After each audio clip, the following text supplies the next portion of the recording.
और जहन साथियों, आप सभी को मेरा प्यार भरा नमस्कार। मैं मुकेश यादव, मैथ टारगेट से। और आज हम लोग पढ़ेंगे कक्षा 12 की मैथ एक्सरसाइज 9.6। ये बच्चे 9.6 की यदि बात करें तो यहाँ पर हम पढ़ने वाले हैं रैखिक अवकल समीकरण। रैखिक अवकल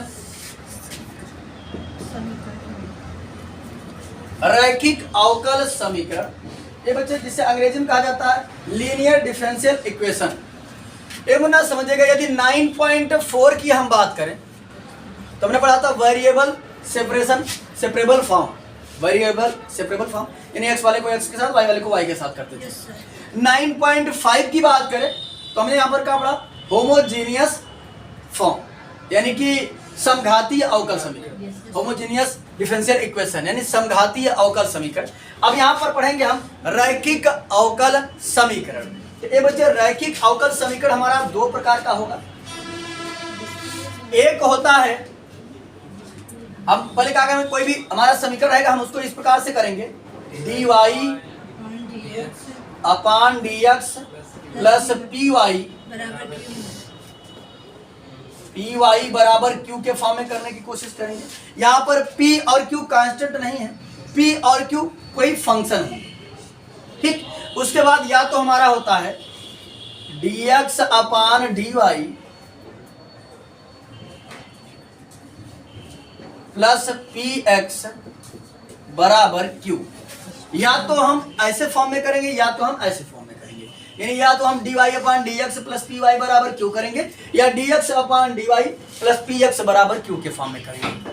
अगर हमारा कोई इक्वेशन दिया रहेगा डिफरेंशियल इक्वेशन तो हम पहले ऐसे लगाएंगे।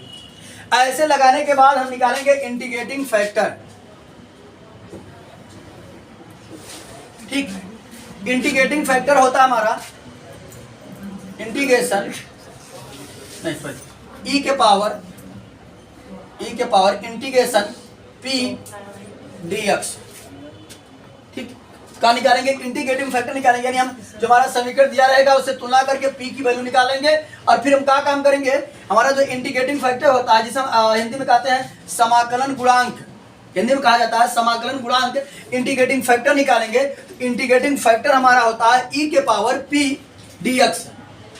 यह है इसके लिए अगर dy अपॉन dx फॉर्म में रहेगा। या तो ऐसे करेंगे हम इंटीग्रेटिंग फैक्टर बराबर e के पावर इंटीग्रेशन p dy, ये है इसके लिए, ठीक। उसके बाद समझिएगा बच्चों, जब हमारे पास इंटीग्रेटिंग फैक्टर आ जाएगा तो हमारे पास फार्मूला होता है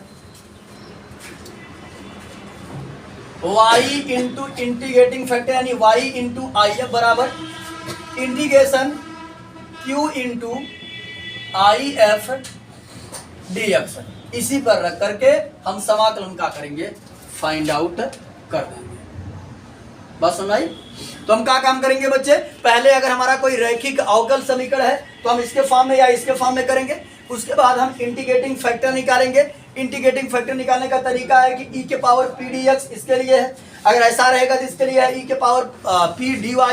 उसके बाद हम करेंगे y इंटू आई एफ बराबर q into I F dx। और अब हम आ जाते हैं क्वेश्चन पर। इतना ही बेसिक जानकारी थी जो हमने आपको क्या किया बता दिया। तो आए बच्चे, अब हम लोग पहला क्वेश्चन करते हैं। तो पहला क्वेश्चन दिया गया है कि dy अपान dx प्लस 2y बराबर sin x। तो यहाँ समझिए, अभी हमने बताया कि अगर हम बात करें तो इसमें हम करेंगे रैखिक अवकल समीकरण से। रैखिक अवकल समीकरण के लिए dy अपान dx प्लस py बराबर q के फॉर्म में होना चाहिए। ये ऑलरेडी प्रश्न है, ठीक है। तो यहाँ पर जो है वो हमको बनाना नहीं पड़ेगा। तो यहाँ समझिएगा, एक बार हम फार्मूला एक बार लिख दे रहे हैं शुरुआत में और तुलना कर ले रहे हैं। उसके बाद बार बार हम तुलना नहीं करेंगे, डायरेक्ट p की वैल्यू लिखेंगे और q की वैल्यू लिखेंगे। तो यहाँ समझिए हमारा फार्मूला है dy अपान dx बराबर प्लस py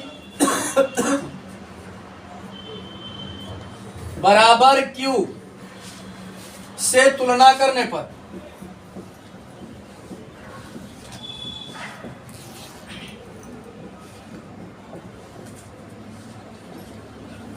जब तुलना करेंगे बच्चों तो यहाँ समझे dy अपॉन dx नहीं है तो dy अपॉन dx ही है। y की जगह y है, यहाँ p वहां का है 2, तो p बराबर कितना हो गया 2।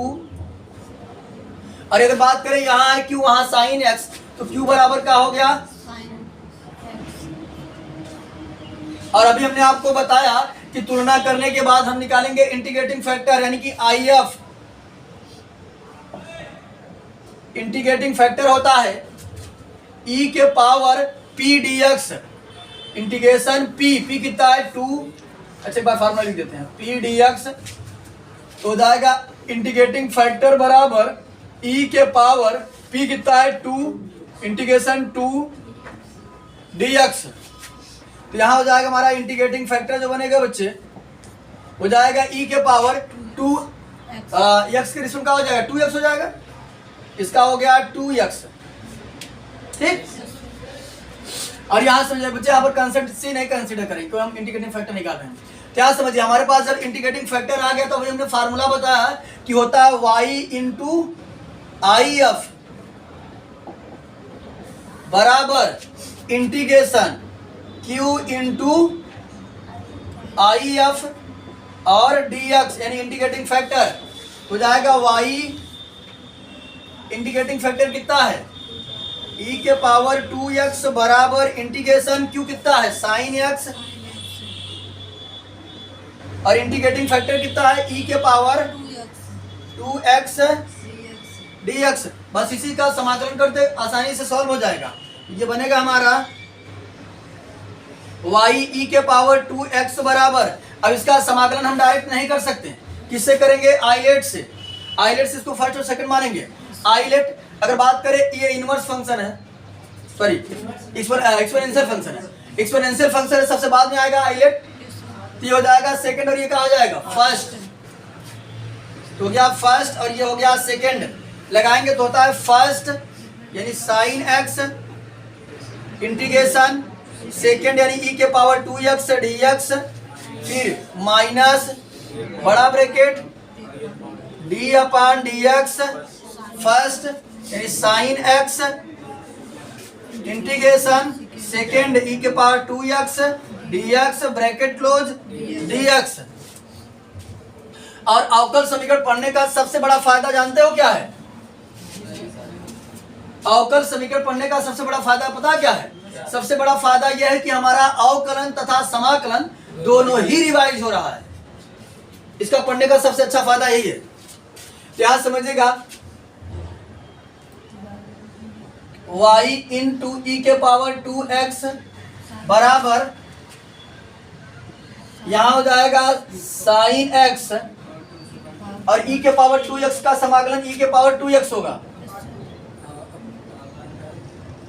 और 2x का करेंगे तो अपान में आ जाएगा 2, ठीक। उसके बाद माइनस था तो माइनस इंटीग्रेशन साइन x का अगर हम अवकलन करेंगे तो हो जाएगा cos x और e के पावर x का e के पावर x होगा यानी 2x का करेंगे तो मान में 2 dx। फिर समझिएगा हो जाएगा हमारा y इंटू ई के पावर 2x बराबर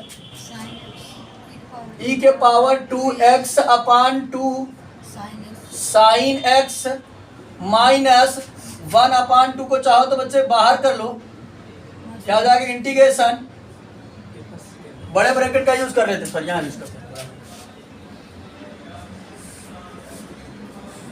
ये बच्चे फिर से लगा देते हैं हम फर्स्ट इंटू सेकेंड, तो ये फिर से बनेगा क्या हमारा फर्स्ट और ये बनेगा सेकेंड, तो हो जाएगा हमारा फर्स्ट यानी cos x इंटीग्रेशन सेकेंड यानी e के पावर 2x dx, फिर माइनस यहाँ मतलब ब्रैकेट लगा लेते हैं d अपान dx फर्स्ट cos x और फिर हो जाएगा इंटीग्रेशन सेकेंड यानी e के power 2x dx bracket close dx और यहाँ बड़ा ब्रैकेट क्लोज। ये बच्चे मजला ब्रैकेट क्लोज है, फिर dx है, फिर बड़ा ब्रैकेट है, तो यहाँ समझने का बन जाएगा y इंटू ई के पावर 2x बराबर ई के पावर 2x अपान 2 साइन x माइनस 1 अपान 2। ये बच्चे हो जाएगा cos x तो ऐसे रहेगा, और e के पावर 2x का करेंगे तो e के पावर 2x हो जाएगा, और 2x का जब करेंगे तो अपान में हो जाएगा 2, फिर माइनस इंटीग्रेशन cos x का होता है कितना माइनस साइन x, ये माइनस माइनस बाहर क्या कर देगा प्लस साइन x, और e के पावर 2x का e के पावर 2x अपान 2 dx। अरे बच्चे ये बार बार प्रक्रिया हम करते चले जाएंगे, लेकिन फिर भी ये कटने वाला नहीं, सॉरी समाकलन होने वाला नहीं है, तो हम लगाएंगे कुछ जुगाड़। तो यहां समझिए बच्चे हो जाएगा y e के पावर 2x, यहां हो जाएगा e के पावर 2x अपान 2 और साइन x माइनस, गुणा कर देते हैं बच्चे, जब गुणा करेंगे तो जाएगा माइनस e के पावर 2x अपान 2 दूना 4, गुणा होगा ना, फिर यहाँ हो जाएगा माइनस, अच्छा cos x माइनस 1/4 e के power 2x sine x dx। अच्छा 1/4 को बाहर करना। चलिए तो अब अगर बच्चे हम बात करें तो वो समाकलन समाप्त होने का नाम ही नहीं ले रहा है, तो हम देखेंगे चाहे तो आप इसको वहां से आई मान करके चले होते तब पर भी बात सेम थी, ऐसे समझेगा। इसको हम मान लेते हैं इक्वेशन फर्स्ट, ये देखो e के पावर 2x साइन x का मान कितना है y इंटू e के पावर 2x, उसकी जगह हम क्या रख देंगे 2x, क्या लिख देंगे हम समीकरण 1 से हो जाएगा y इंटू ई के पावर 2x, और यहाँ हो जाएगा कुल मिलाकर e के पावर 2x अपान 2 साइन x माइनस e के पावर 2x अपान 4 माइनस 1/4 cos x माइनस 1/4, और इतना हमारा क्या है y e के पावर 2x, यानी इतने की जगह हम रख दिया, ठीक, तो इतने का मान हमको पता था। तो यहाँ समझिएगा बच्चे ध्यान से, यहाँ भी है y e के पावर 2x, यहाँ भी है, इसको इधर उठा लाते हैं, तो जब ये इधर आएगा तो जाएगा y e के power 2x plus 1/4 y e के पावर 2x बराबर, इन सभी जगह बच्चे हम क्या करते हैं लासा ले लेते हैं, तो लासा कितना आएगा 4, 2 से भाग करेंगे कई बार जाएगा 2 बार, तो जाएगा 2e के पावर 2x साइन x, फिर माइनस 4 से भाग करेंगे कई बार जाएगा माइनस e के पावर 2x cos x, ठीक है। तो फिर समझिएगा बच्चे इसको सॉल्व करेंगे, जो करेंगे गुणा करेंगे तो 4 1 के 4 4 1 5, तो जाएगा 5/4 y e के पावर 2x बराबर, ये बच्चे इन दोनों में हमको e के पावर 2x कॉमन मिल रहा है, e के पावर 2x को हम क्या करते हैं कॉमन करते हैं जब, तो यहाँ बचेगा 2 sine x minus cos x upon 4, 4 से 4 को काट दिया हमने, e के पावर 2x को e के पावर 2x को काट दिया, तो फाइनली हमारा बचा क्या 5, इस 5 से भी हम क्या करते हैं भाग कर देते हैं, एक स्टेप ऐड कर दें, 5 y बचेगा तो 5 से भाग कर दे रहे हैं, तो y बराबर हो जाएगा 1/5 और ब्रैकेट में हो जाएगा 2 sine x minus cos x, और ये हमारा क्वेश्चन नंबर फर्स्ट जो है वो कंप्लीट होता है। हाँ बच्चे ध्यान हमारा पहुंचा नहीं, एक कांस्टेंट आपको c जोड़ते रहना है, जैसे ही समाकलन समाप्त होगा, तो यहाँ से समाकलन समाप्त हो गया था तो हम एक कांस्टेंट c जोड़ देंगे, और ये एक कांस्टेंट c चलता रहेगा, यहाँ भी चलता रहेगा, 5 भाग करेंगे तो c/5 मतलब वो भी कांस्टेंट है, e के पावर 2x क्या होगा तो लिए ना कॉमन, ये उसमें c में भी भाग दिया जाएगा ना, अरे वो तो रहेगा कांस्टेंट ही ना, इतने में ही हम काम, कांस्टेंट को हटाकर हम कुछ भी लिख सकते हैं ना, वो तो कांस्टेंट के फॉर्म में काम करेगा। और यहाँ हो जाएगा बस सी, और कुछ नहीं, वो तो कांस्टेंट है ना, वो तो जब चाहेंगे तब जोड़ सकते हैं, हटा भी सकते हैं। हाँ बच्चे समझ लीजिएगा, जब यहाँ पर हाँ सही कह रहे हैं, जब यहाँ पर हम e के पावर 2x को कॉमन किए थे तो सब में कॉमन करेंगे, तो कॉमन करना मीन्स होता है भाग करना, तो यहाँ बन जाएगा हमारा c अपान e के पावर x, सॉरी हाँ 2x, और जब हम इसको ऊपर ले जाएंगे तो क्या बन जाएगा माइनस, हो जाएगा c e के पावर माइनस 2x। ये हमारा बना क्वेश्चन नंबर 5। हाँ बच्चे चलिए हम लोग अगला क्वेश्चन नंबर 2 समझते हैं कि जैसा कि ऊपर ही हमसे बोला भी गया है कि 1 से 12 तक के प्रश्नों में प्रत्येक अवकल समीकरण का व्यापक हल ज्ञात कीजिए। तो व्यापक हल का मतलब होता है कि जिसमें कांस्टेंट हो, और विशिष्ट हल का मतलब होता है जिसमें कांस्टेंट ना हो। ये बच्चे अभी हमने दो फॉर्म आपको बताया, एक फॉर्म बताया कि यदि हमारा अवकल समीकरण इस फॉर्म का होना चाहिए dy अपान dx प्लस py बराबर q, या तो ऐसे होना चाहिए dx अपान dy प्लस px बराबर q के फॉर्म में होना चाहिए। अगर हम इस समीकरण को देखें बच्चे, ये साफ शब्दों में दिख रहा है कि हमारे ऊपर वाले के जैसा है, ठीक। यहाँ अगर हम तुलना करेंगे तो यहाँ y यहाँ भी y, यानी p की वैल्यू कितनी बन गई 3, तो तुलना करके हमने p का मान 3 निकाल लिया। उसके बाद समझेगा यहाँ लिखा है q और यहाँ लिखा है e के पावर माइनस 2x, तो q बराबर हो गया हमारा e के पावर माइनस 2x। तुलना करने के बाद मान निकालने के बाद अभी हमने आपको बताया है कि हम निकालेंगे इंटीग्रेटिंग फैक्टर यानी समाकलन गुणांक। IF हमारा होता है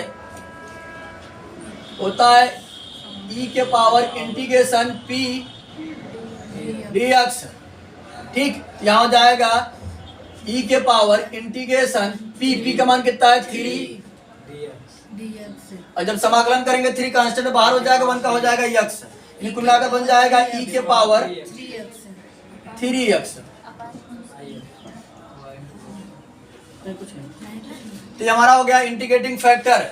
इंटीग्रेटिंग फैक्टर आने के बाद हमने बताया था आपको होता है y इंटू IF बराबर इंटीग्रेशन q इंटू IF यानी इंटीग्रेटिंग फैक्टर dx। समाकलन करते हैं बच्चे तो y तो y रहेगा, और IF यानी इंटीग्रेटिंग फैक्टर हमारा e के पावर 3x बराबर इंटीग्रेशन q कितना है e के power minus 2x into e के पावर 3x dx। जब आधार समान हो तो घाते का होती हैं, गुणा में जुड़ जाती हैं। यहाँ समझिए हो जाएगा e के power minus 2x plus 3x, ये 3x में से 2x घट जाए कितना बचेगा x, यानी हो जाएगा e के पावर x। ये बन जाएगा हमारा y इंटू ई के पावर 3x बराबर इंटीग्रेशन e के पावर x dx, और e के पावर x का हम समाकलन जानते हैं, तो हो जाएगा e के पावर 3x बराबर, यहाँ हो जाएगा e के पावर x का e के पावर x प्लस एक कांस्टेंट c, ठीक। चाहे तो आप यही छोड़ दें, एक आंसर आपका ये हो जाएगा, और चाहे तो आप e के पावर 3x से क्या करें भाग कर दें, ठीक। तो जब आप भाग करेंगे तो बन जाएगा ये e के पावर x अपान e के पावर 3x प्लस c अपान e के पावर 3x। इसे सॉल्व कर दें अगर करना चाहते हैं तो ये बनेगा हमारा y बराबर e के पावर में बच्चे भाग में घट जाएगा तो 3 में से घटेगा कितना बचेगा माइनस का 2x, और प्लस ये ऊपर जाएगा तो हो जाएगा c e के पावर माइनस 3। ऐसे भी आपका आंसर दे सकता है या ऐसे भी दे सकता है, ठीक। ये जानते रहिएगा तो चले अब हम लोग अगला क्वेश्चन नंबर 3 समझते हैं। तो तीसरे क्वेश्चन की बात करें तो तीसरा क्वेश्चन हमको दिया है dy अपान dx dy अपान dx प्लस y अपान x बराबर x स्क्वायर, y अपान x बराबर x स्क्वायर। ये बच्चे अभी हमने आपको बताया था कि यदि dy अपान dx के फॉर्म में अगर हमारा अवकल समीकरण है तो ये py के जैसा बनना चाहिए। किसके जैसा बनना चाहिए? py। तो थोड़ा ध्यान से समझेगा, इसको मैं ऐसे लिख सकता हूं कि dy अपान dx प्लस इसको मैंने लिखा 1 अपान x इंटू वाई बराबर x स्क्वायर। देखो उसके जैसा बना कि नहीं बना? हो गया पी वाई बराबर क्यू था तो क्यू। तो अब अगर हम तुलना करेंगे तो यहाँ समझो, यहाँ y यहाँ भी y, यहाँ है p, यहाँ कितना है 1 अपान x। तो p बराबर हो गया हमारा 1 अपान x और q बराबर कितना हो गया? q बराबर हो गया x स्क्वायर। अब हम क्या काम करते हैं बच्चे? इंटीग्रेटिंग फैक्टर निकालते हैं। इंटीग्रेटिंग फैक्टर IF बराबर होता है e के पावर इंटीग्रेशन p dx। यहाँ बन जाएगा हमारा e के पावर इंटीग्रेशन 1 अपान x dx। तो 1 अपान x का समाकलन log x होता है, तो जाएगा e के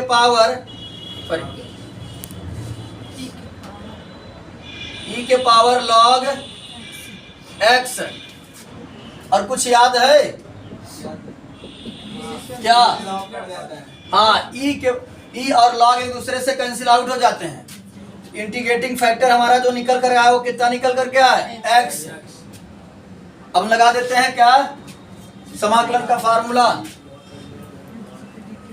तो यहाँ समझिए, हमने आपको शुरुआत में बताया था कि अवकल समीकरण एक ऐसा चैप्टर है, इतना बढ़िया चैप्टर है कि हमारे चैप्टर 5 और 7 दोनों को रिवाइज करा देता है। ठीक, यहाँ जाएगा y इंटू IF बराबर integration q into IF dx। Value रखेंगे y into integrating factor IF कितना है? x बराबर इंटीग्रेटिंग फैक्टर q कितना है? x स्क्वायर और ये कितना है? x है dx। इसका अगर हम चाहें तो समाकलन कर सकते हैं आसानी से। तो जाएगा एक्स वाई बराबर एक्स क्यूब अपान, तो जाएगा एक्स क्यूब बनेगा इसका इंटीग्रेशन एक्स क्यूब dx। यहाँ बन जाएगा एक्स वाई बराबर, ये बनेगा कुल मिलाकर के हमारा x के पावर 4 अपान 4 प्लस एक कांस्टेंट c। ठीक, इस y का मान आपका ये भी आंसर दे सकता है, आंसर ये ऐसे दे सकता है या x से क्या करेगा? भाग कर देगा। ये दिया है तो चलिए ठीक। और देखो अगर भाग करने वाली बात बताया तो ऐसे कर देता, भाग करता तो हो जाता x के पावर 4 अपान, भाग करते हो जाता 4x और ये हो जाता c अपान x। इसको चाहे तो ऐसे छोड़ देते, चाहे ऊपर लेके चले जाते, तो जाता ऊपर तो घट जाता एक्स क्यूब अपान 4 प्लस सी अपान एक्स, या इसको ऊपर ले जाते तो माइनस हो जाता। ऐसे भी दे सकता है या वैसे भी दिया है। ठीक, चलिए अब हम लोग अगला क्वेश्चन नंबर 4 समझते हैं बच्चे। यदि चौथे क्वेश्चन की बात करें तो ये भी हमारा इसी रूप में है, dy अपान dx प्लस py बराबर q के फॉर्म में है। ठीक, तो समझिएगा अगर हम तुलना करेंगे तो y की वैल्यू कितना, सॉरी y की जगह तो y ही है और p की वैल्यू कितना निकल कर आएगी? sec x। तो p बराबर हो गया हमारा sec x और q की वैल्यू कितनी है? q बराबर हो गया tan x। अब निकालेंगे हम लोग इंटीग्रेटिंग फैक्टर यानी IF बराबर बन जाएगा हमारा e के power p dx। Integrating factor हमारा बनेगा e के पावर sec x dx। चले, अब बात हो गई कि sec x का समाकलन। हाँ, क्या होगा? हाँ, किसका हो जाएगा?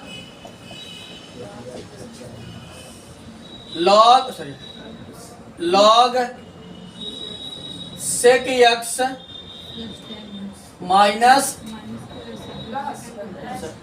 Plus tan x। ये हमारे पास आ गया इंटीग्रेटिंग फैक्टर, और ई के पावर अगर log हो एक दूसरे से कैंसिल आउट हो जाते हैं। इंटीग्रेटिंग फैक्टर हमारा बनेगा sec x plus tan x। चल अब लगाएंगे हम फार्मूला, तो फार्मूला हमारा होता है y इंटू आई एफ बराबर integration q into I F D x. Value रखेंगे y इंटू इंटीग्रेटिंग फैक्टर कितना है sec x plus tan x बराबर इंटीग्रेटिंग फैक्टर sec x और प्लस tan x और आई एफ कितना, सॉरी उल्टा रख देगा, उल्टा यहाँ से पहले क्यू है तो क्यू का मान कितना है tan x, और ये आई एफ कितना है sec x plus tan x dx। तो चलिए बच्चे यहाँ हो जाएगा हमारा y ब्रैकेट में sec x plus tan x, और यहां बनेगा हमारा ये बच्चे इसका गुणा करेंगे जब हम तो जाएगा sec x into tan x, और फिर इसका इसमें करेंगे plus tan square x dx। तो फिर समझिएगा बच्चे थोड़ा ध्यान से, यहां बनेगा हमारा sec x plus tan x बराबर, इसकी बात करें इसका तो हमारे पास समाकलन है, इसको तोड़ देते हैं थोड़ा सा, अलग अलग कर दो पहले तो इसको, तो बन जाएगा sec x into tan x dx, यानी इसको हमने अलग कर दिया, प्लस इंटीग्रेशन इसको अलग कर देते हैं, तो tan स्क्वायर x को हम क्या लिख सकते हैं sec स्क्वायर x माइनस 1, तो sec square x minus 1 dx। अब समाकलन कर सकते हैं आसानी से, तो बन जाएगा हमारा y ब्रैकेट में sec x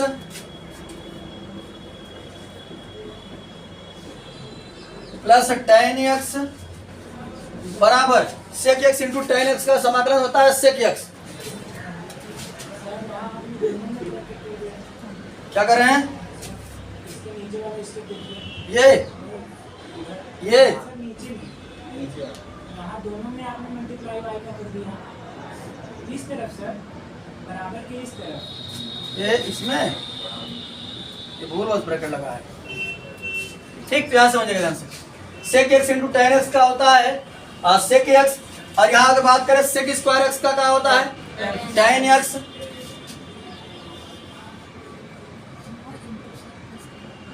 और 1 का क्या हो जाएगा x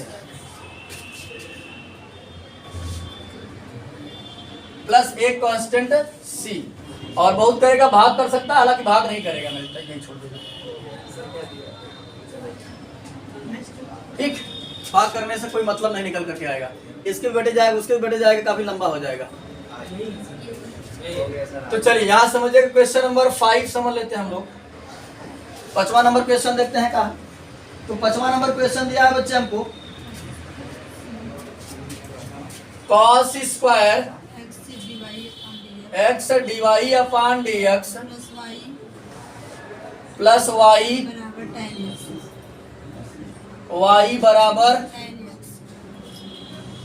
tan x। ये बच्चे समझेगा हमको बनाना है dy upon dx plus py बराबर q के, क्योंकि dy अपॉन dx तो ही दिया, यानी इसी रूप में सेट करना है। इस रूप में सेट करना था, हमने देखा कि dy अपॉन dx की जगह जो है वो केवल अकेले होना चाहिए, यहाँ cos स्क्वायर x है, तो चाहे तो आप क्या काम करो कि cos स्क्वायर में दोनों पक्षों से भाग कर दो और एक cos स्क्वायर कॉमन ले लो, बस ये वही बनेगी। तो यहाँ पर हमने cos स्क्वायर को कॉमन किया, तो यहाँ बचा dy अपॉन dx, और यहाँ पर बच्चे कॉमन करना मीन्स होता है भाग करना, क्या हो जाएगा 1 upon cos square x y, और बराबर ये हो जाएगा tan x। इस cos स्क्वायर x से हम क्या करते हैं भाग कर देते हैं, ये बन जाएगा D Y upon D X plus 1 upon cos square X का होगा सेक स्क्वायर एक्स हो गया सेक स्क्वायर एक्स,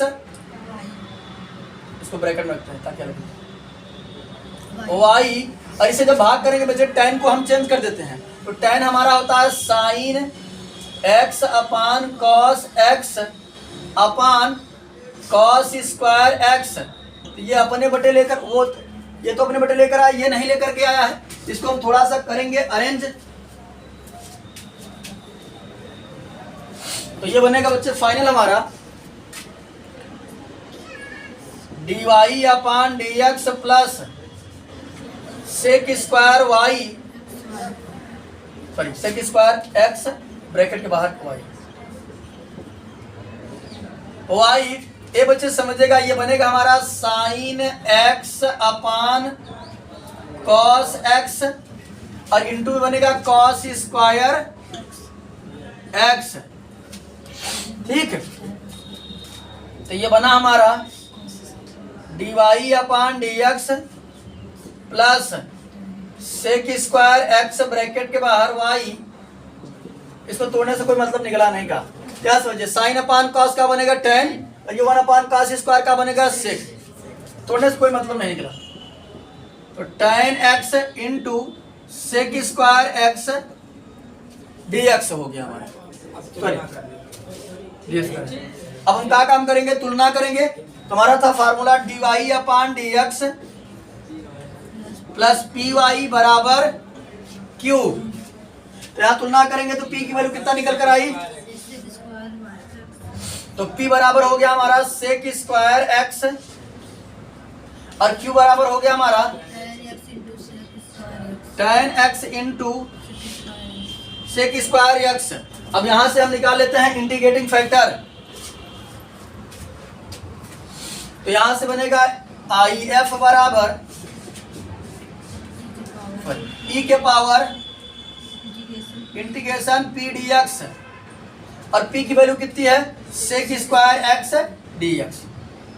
तो sec square x D X इसका समाकलन हमारे पास है, हो जाएगा इंटीग्रेटिंग फैक्टर आई एफ बराबर ई के पावर tan x। ठीक है, और बाकी अब हम लगा देंगे फार्मूला। इधर थोड़ा सा इरेज करते हैं तो फार्मूला लगाते हैं। तो आए बच्चे, इसके आगे हम लोग लगाते हैं फार्मूला।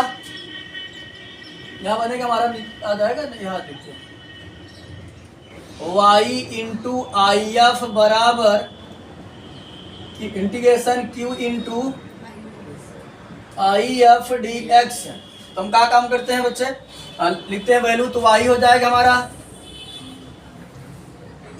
और आई एफ है हमारा e के पावर tan x बराबर इंटीग्रेशन q कितना है, tan x into sec square x और आई एफ है e के पावर tan x, यहाँ हो जाएगा dx। ये बच्चे यहाँ पर हम क्या काम करते हैं कि समाकलन करने से पहले tan x को हम मान लेते हैं। तो जब मानेंगे, माना tan x,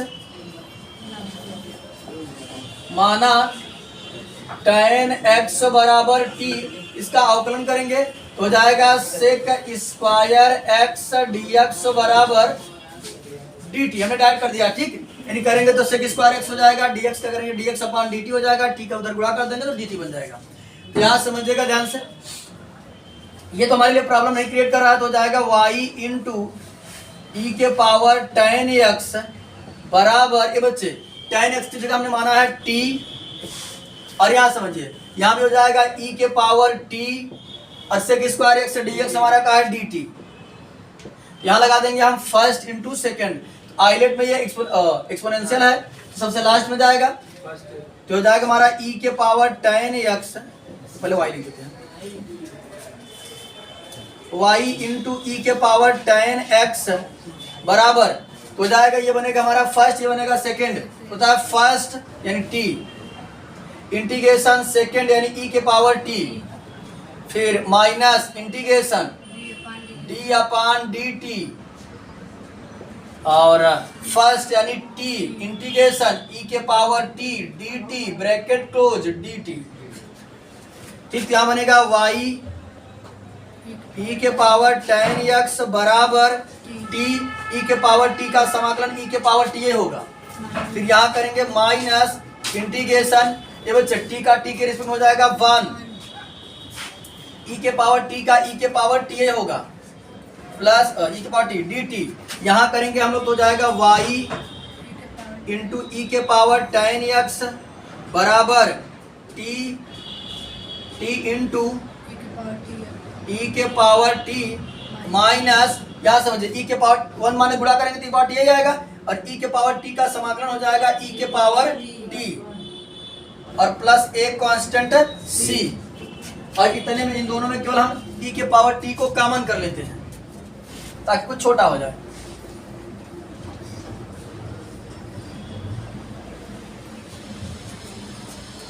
तो जब यहां से बच्चे हम e के पावर t को कॉमन करेंगे तो ये बन जाएगा हमारा y इंटू ई के पावर tan x बराबर, यहाँ से e के पावर t को हमने कॉमन किया तो ब्रैकेट में बचा हमारा t माइनस 1 और प्लस c, वैल्यू रख देते हैं तो y इंटू ई के पावर tan x बराबर e के पावर कितना हो जाएगा tan x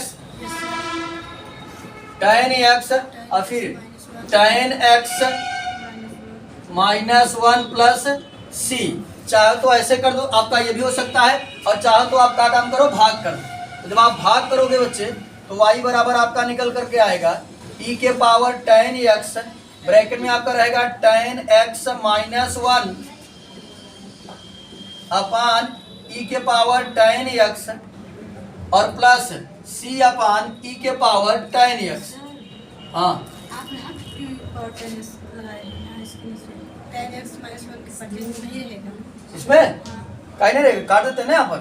e के पावर tan x से e के पावर tan x कट गया, यहाँ बचा हमारा y बराबर, यहाँ हो जाएगा tan x माइनस 1 और ये ऊपर चला जाएगा तो हो जाएगा प्लस c e के पावर माइनस tan x। ये भी आपका आंसर हो सकता है, और बाकी ये यहाँ भी कहाँ पर ये भी आपका आंसर दे सकता है। तो ठीक, तो दोनों में से आप कोई भी लिख सकते हैं, कोई दिक्कत नहीं है। तो आज की क्लास में हमने एक्सरसाइज 9.6 का क्वेश्चन नंबर 5 तक हम लोगों ने कंप्लीट कर लिया है। बाकी जो बचे हुए क्वेश्चन है उसे नेक्स्ट क्लास में सॉल्व करने की कोशिश करेंगे। इस वीडियो में इतना ही, बाकी मिलते हैं नेक्स्ट वीडियो में, तब तक के लिए जय हिंद।